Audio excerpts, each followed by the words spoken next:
Мощное движение рубля к позициям осени прошлого года продолжает оставаться самым главным событием в отечественной экономике. Российская валюта постепенно брала рубежи от 60 и 50 рублей за доллар и сегодня подошла к 50-рублевому уровню. Тем не менее, предугадать развитие финансового рынка сейчас мало кто берется. Недавняя нестабильность валюты уже негативно сказалась на работе региональных предпринимателей. Цены возросли и покупательная способность упала. Куда дальше, вверх или вниз? И как неустойчивый курс рубля к доллару будет диктовать свои условия? У нас было очень много проектов до вот этих событий, которые все, валютного вот этого кризиса, который произошел. Было очень много проектов, которые так и остались неосуществленными, потому что все они, вы прекрасно знаете, что все сегодня оборудование, которое ноу-хау или какое-то такое эффективное оборудование, которое нужно для бизнеса, его покупают за валюту.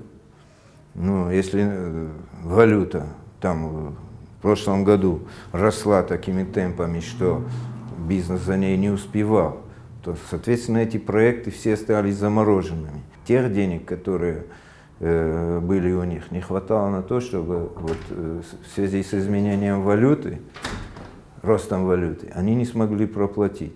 Поэтому, конечно, все это очень серьезно отразилось и на банковском бизнесе, и вообще на бизнесе целиком. Как сообщает газета РУ, такие финансовые институты, как Райффайзенбанк и Альфа-банк, на днях дали два диаметрально противоположных прогноза. Первый ждет роста курса доллара до 65 рублей, второй не исключает падения до 45.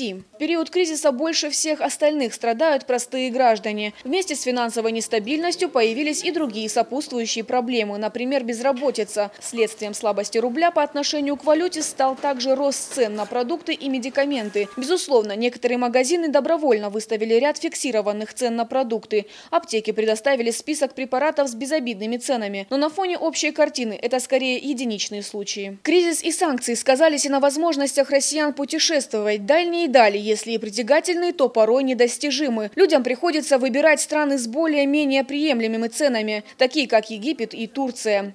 Взыскательные туристы от дорогого отдыха не отказываются, но с оговоркой: туры приобретают в рассрочку. Особенно тяжело было работать в январе-феврале, середина марта, когда евро и доллар был очень высоки. Было самих туров, скажем, 23 тура за месяц.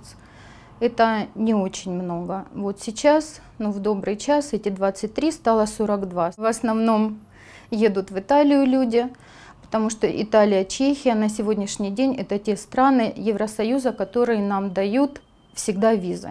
Можно сказать, всегда. И совсем, можно сказать, плохо с Францией, Америкой, Австралией, Швейцарией.